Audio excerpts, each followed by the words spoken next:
here with Lee Childs. He took WPT boot camp last April, and then somehow, with his skills, took himself into 7th place at the World Series of Poker. And I guess you felt good after that. He played in Borgata this past year and Foxwoods, and he's here today as an instructor. Very impressive resume in less than a year. Right. Thanks a lot. Yeah, it's been a lot of fun. I went to the boot camp at the Borgata in April. 3 months to the day after we finished the boot camp, I was at the final table, the main event, and have been playing quite a number of tournaments since then. Had a couple of nice cashes, and hope to keep playing and teaching as much as possible. Well, what was your history in poker before boot camp? I've been playing for about 5 years. I started playing mainly online, and gradually started playing more live.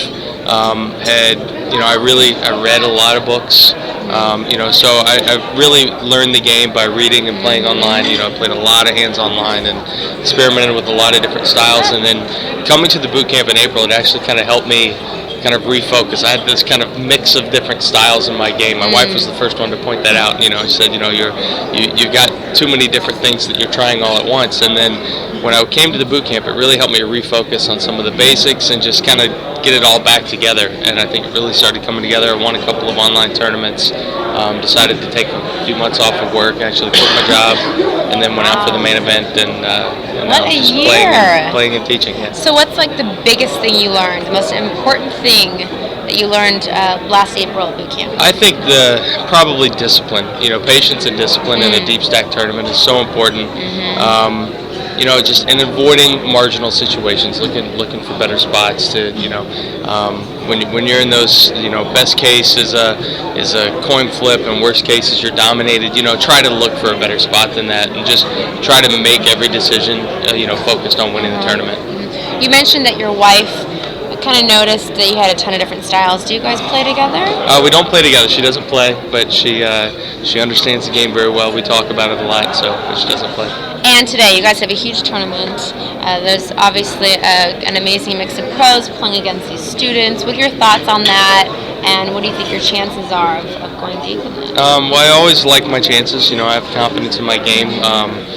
As any tournament player knows, it's unlikely that you're going to cash all the time. If you're cashing 15, 18, 20%, you're doing pretty well. So, there's a lot of good players here. There's quite a few beginners as well. But as we know, even just a rank amateur could take one of these things down. And you are a new pro.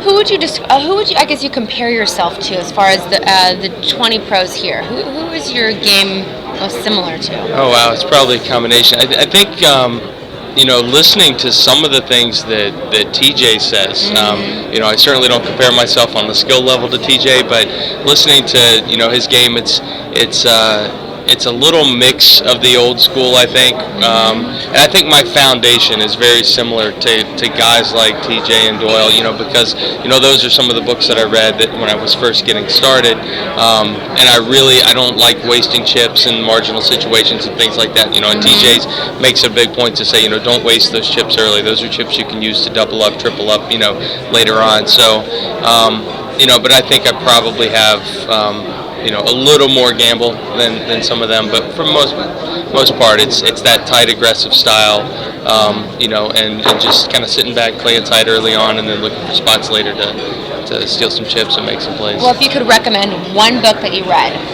to these viewers out here, what would it be? I think definitely Super System. Doyle's chapter on No Limit Hold'em. Every poker player should read that. I've come across a number of people recently said, "No, I've never read that." And I think you have to read that. And the important thing about reading the books is even if you're not going to agree with that or adopt that particular style, you know what other people are reading and you know what other people are most likely to do. That's a point Vanessa makes a lot. And anytime there's a new book that comes out, you should read it because that's going to be what people are trying to do. But I really like Doyle's book. I really like Dan Harrington's book as well.